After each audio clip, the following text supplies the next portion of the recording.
FPL Game Week 35 top transfer targets. In today's video, we're going to discuss, should you sell Bukayo Saka to Brian Mbeumo? And basically, that is the transfer everyone is considering. We're also going to have a look at everything else, of course. Fixtures with just 4 weeks left. We'll talk about potential double in Game Week 36 and the blank in Game Week 37. Or will we just have normal fixtures? We will have a bit of an update on that. We will have a look at defenders, midfielders, and forwards you should be looking to own for the final 4 weeks of the season. And as I said, we'll have a wildcard draft as well.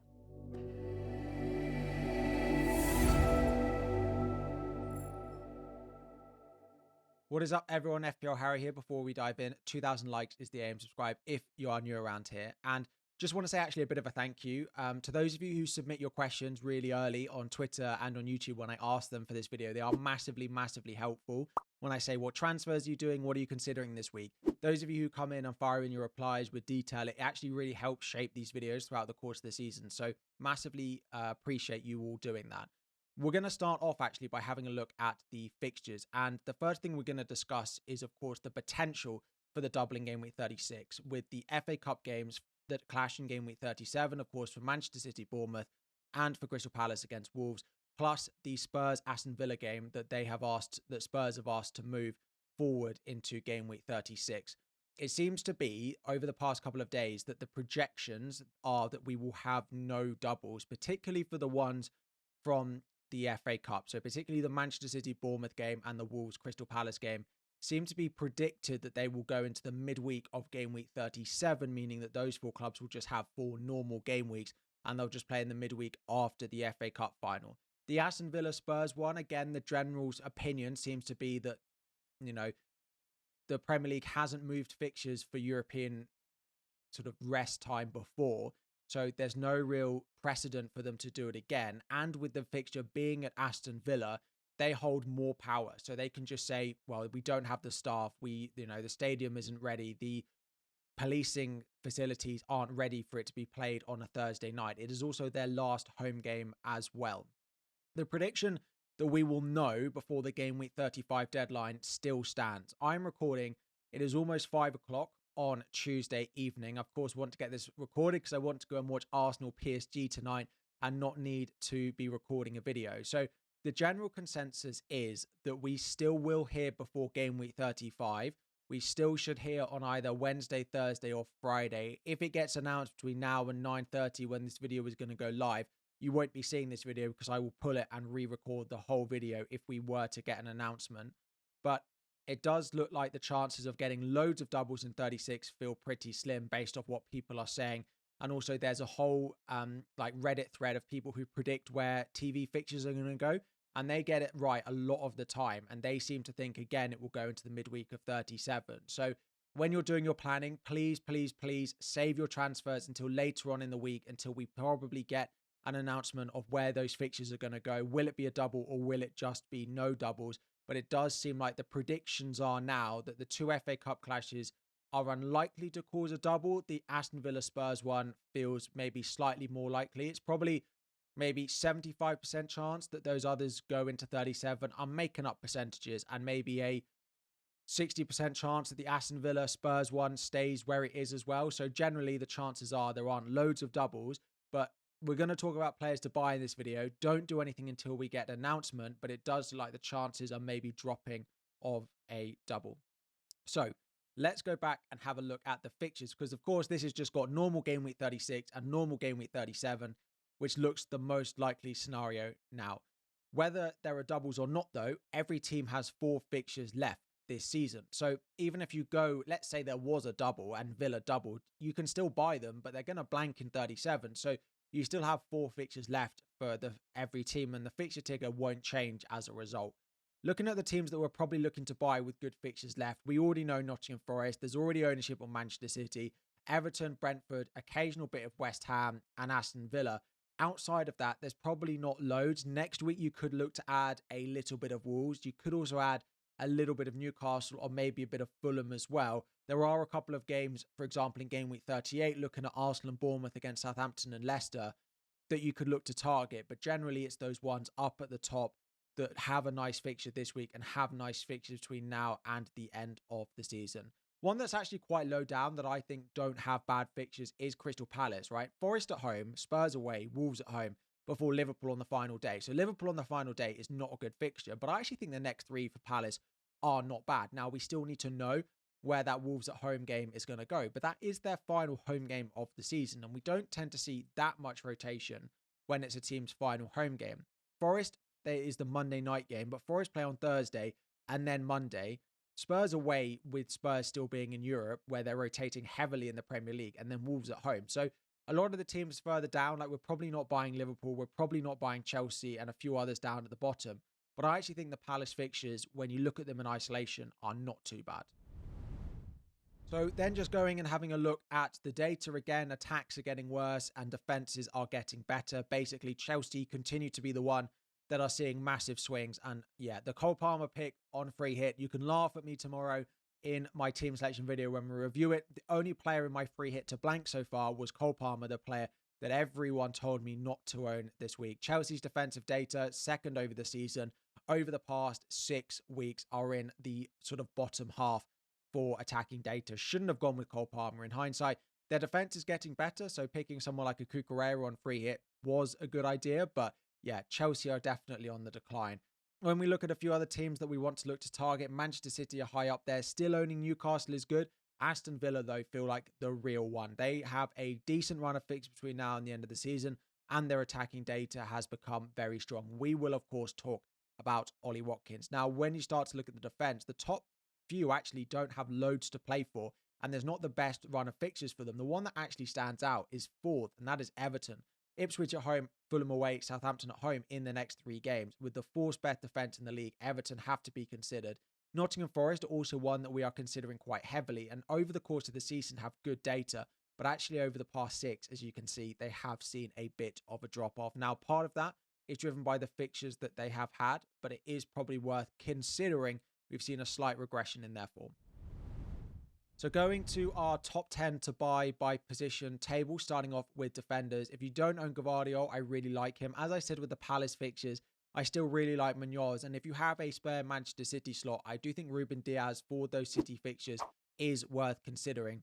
Outside of that, it will really depend on what you need in your team and which fixtures and which game weeks you need a defender. So, for example, Mikalenkovic has, and Forrest and Williams have really nice fixtures, probably for the last 4 weeks. If you had to play a defender in every single game between now and the end of the season, you'd probably pick City or Nottingham Forest. But if you need specifically a defender this week, someone like Jake O'Brien of Everton with Ipswich at home this week, and then in game week 37 having Southampton at home, becomes a really, really strong pick. And if you need a defender this week, then someone like Aït-Nouri isn't a good pick. But if you need them for the final 3 weeks, then he is back on radar because, of course, they play Manchester City away this week. So when you're picking your defenders, you really need to look at the rest of your squad about who rotates well. There is a little bit of pinch point in game week 38, I think it is, where loads of my defenders have a pretty difficult fixture. So if I make a defensive transfer, I have to have that one eye on that. We can also look at Aston Villa. Of course, they are the ones that could potentially double of Spurs and Bournemouth in game week 36. If not, Spurs at home in game week 37 will be surely a mass rotated Spurs side, which could be a good opportunity. With the fixtures being pretty well spread out now for Aston Villa, I probably would punt on Luca Dean over Konsa. Now, Fantasy Football Scout does have his predicted minutes drop, his predicted points, drop a little bit. That's just because his minutes are not that certain. But with the spacing, I do expect him to probably start all of the last 4, maybe 3 out of 4. And the only other one in there is if you did want to go on Brentford, we're looking at the attackers, but Collins is probably the defender I would buy. The fixtures are not bad between now and the end of the season, although they don't keep that many clean sheets. Next up is midfielders, and number 1 is Bryan Mbeumo. His points per 90 is great. He's predicted to score the most points over the last 4 game weeks. They play Man United, Ipswich, Fulham and Wolves. It's a no-brainer for me. He is the best midfielder left to buy this season. His data is great. The fixtures are there. Playing a Man United team who have basically confirmed that they are going to rotate their team as well. Outside of that, I really like Jarrod Bowen. Again, they play Spurs in between their Europa League semi-finals. They also have Ipswich away on the final day of the season, which does feel quite nice. West Ham not playing that well, but Jarrod Bowen is definitely involved in all the good things that they are doing. Number 3, I have gone with Kevin De Bruyne, but I do think Mbeumo and Bowen are head and shoulders above a lot of the rest of the ones that we've got here. If you own Kevin De Bruyne, some people have asked me if I'd sell him. No, I'd absolutely keep him, particularly given he didn't play the minutes in the FA Cup. I fully expect him to play almost all of the games left this season, 3 at a minimum, probably all 4. Morgan Rogers in at number 4 just because of reliability of minutes. And then we're going with Eze. Underlying data's not being as strong, but some decent fixtures over the next 3. Going back to someone like a Jacob Murphy, given that Newcastle are absolutely fighting for Champions League football, I do quite like that and a nice, decent option. Then we've got Gibbs White, probably the second most nailed, probably the most nailed Forest attacker, the second best one outside of Chris Wood. And then it is Kluivert. The issue with Kluivert is they do have Arsenal away and City away, but Villa at home and Leicester at home around that is not bad. So again, if you can rotate Kluivert, he's not a bad one to buy. In the bottom 2, a couple of differentials for you. With Marcus Rashford being out what looks like for the rest of the season, I am expecting that we see a boost to Marcus Asensio's minutes. His expected goals per 90 is crazy high because he often plays reduced minutes. When he gets on the pitch, he is very, very good. And let's say he starts 3 of the last 4. I think he could be a really shrewd differential and a really, really good one that you could be looking at the moment. And then we're going to have a look finally. Alanga, I've dropped him down the list below the others just because he's not been getting enough reliable minutes recently. I do quite like him at 5.4, but when you've got someone like a Kluivert in at 5.8, an Asensio, a Gibbs White, a Murphy, even a Sarr if you don't own him at similar prices, because of those reduced minutes, despite really nice fixtures, it does make it slightly more difficult to buy Alanga now. And then we're having a look at forwards, and we're actually going to start off with the bottom 2. At time of recording, Bournemouth have appealed the Evanilson red card from the weekend where they think he slipped. They don't think it should be a red card. If he does get that overturned, just like Kluivert, he can be considered, although Arsenal away this week is not great. Next up is actually Haaland. Haaland has been said to apparently being close to returning to Manchester City training. If we got close and we saw Haaland in training, he does suddenly come back on the radar for us. Now, not loads of us have money, but if we're selling Saka, for example, buying Erling Haaland could become a little bit easier. I don't expect Wolves at home to be that option, but it is just something bearing in mind that suddenly if we walk into Southampton away in game week 36 and Haaland was fit and available, he would be the best captain and we'd all be trying to find a way to buy him. In terms of available forwards, we're going with Ollie Watkins number 1. Of course, with Marcus Rashford out, it looks like he'll be playing the remainder of the season up front and getting a lot of minutes as well. I really, really like him.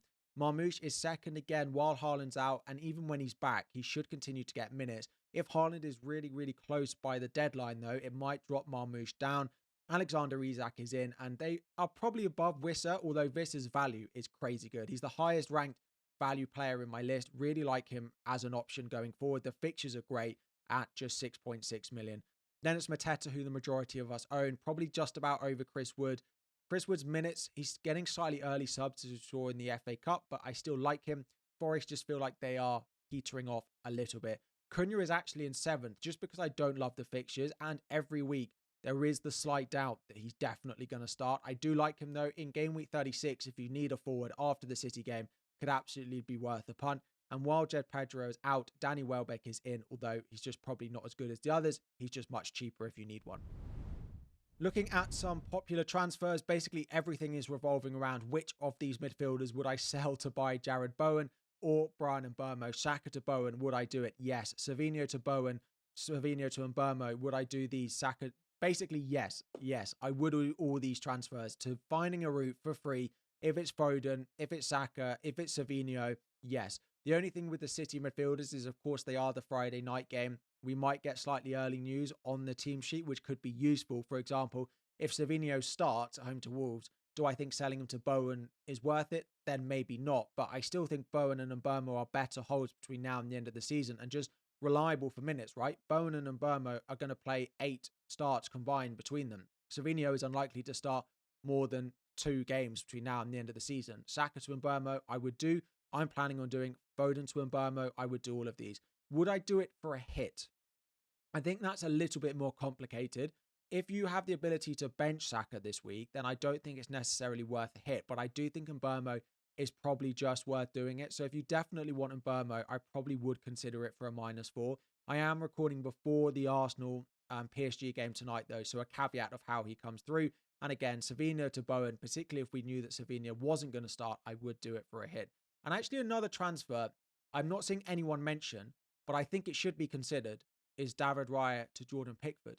Jordan Pickford has Ipswich at home, Fulham away, Southampton at home, whereas Raya has Bournemouth at home, Liverpool away, and Newcastle at home in the next 3 before Southampton on the final day. With Arsenal being in the Champions League, I expect them to rotate against Bournemouth. So, and then it's Liverpool away, and then it's Newcastle. It's very plausible that Arsenal don't keep a clean sheet in any of their next 3 games, and Pickford could easily keep 2 with Ipswich, Southampton, and Fulham. And I think it's something you should consider. Now, most of us have more valuable transfers to use elsewhere. It could even be that you do your backup to Jordan Pickford. Again, it's something I'd consider. Is it worth a hit? Probably not. But if you're in a position where you've got luxury transfers and actually you don't know what to do with it, I think there could be a few points to be gained there. And I promised you in my transfer plans video that I would do a wildcard draft. Before we talk about the draft, I want to add a huge caveat that this will almost certainly change by the deadline going into game week 35. In the final decisions complete guide video on Friday morning, I will have an update of this draft. This is not going to be necessarily what it's going to look like, depending on if we get doubles. This is probably planning that we don't get any doubles. It does, in theory, allow you to bench boost in game week 37 as well. But for example, if there were doubles, you might look to change things around just a little bit if you're on wildcard. I have gone with Jordan Pickford and David Raya. If you don't have the money, you can do David Raya down to Kepa Arrizabalaga at Bournemouth. The only issue with that is the bench boost 37. If you are on that strategy, is that Bournemouth play, I think it's Arsenal away, or is it? Yeah, they have a difficult fixture, but Manchester City away that week. In defence, we're going with Gavardio, O'Brien, Munoz, Luca Dean, and Williams as the 5 rotating defenders. Bowen, De Bruyne, Salah, and Mbeumo with Rodgers on the bench, Watkins, Marmoush, Wissa. The only real players that I feel like we're missing here is Isak. So, for example, if we saw that Haaland was back in training, you could do Marmoush to Isak, for example. There are fitness updates that we could use. If you don't want to go with De Bruyne, there are other options in there. If you want to go with Chris Wood over Johan Wissa, there are things that you can look to change with this draft as well. As I said, this is a sort of first look at what a draft would roughly look like. I don't expect loads of changes to be made, but I will update it in the video on Friday morning. As I said, these are lots of players to consider, and the rankings and stuff might change depending on if we get doubles, but it's the general opinion is that the chances of doubles is dropping and dropping every day that they don't announce it, because game week 36 midweek, where the doubles would be, is only 2 weeks away. And if they were going to do that and give the fans enough time to make plans, they probably should have done it by now. So the general opinion seems to be that we won't have doubles in game week 36 anymore, and it will just be 4 normal game weeks. But there is a little bit of uncertainty of the Villa Spurs game, and of course the others. There is still a chance until we get that announcement as well, but predictions seem to be that way. So again, I know we're doing players to buy, but please wait on your transfers until we get a fixture announcement, until we get that. Hopefully Wednesday, if not Thursday, if not Friday. I just can't see it being beyond the game week 35 deadline, but you never know. But be patient with your transfers, please, even if you think you know where the fixtures are likely to go with the predictions. Anyway, we'll wrap it up there. Any questions about, players to buy, all of that good stuff, when to use your managers, we'll cover all of that in a video later on in the week as well. 2,000 likes is the aim. Subscribe if you are new around here, and I'll be back again very soon.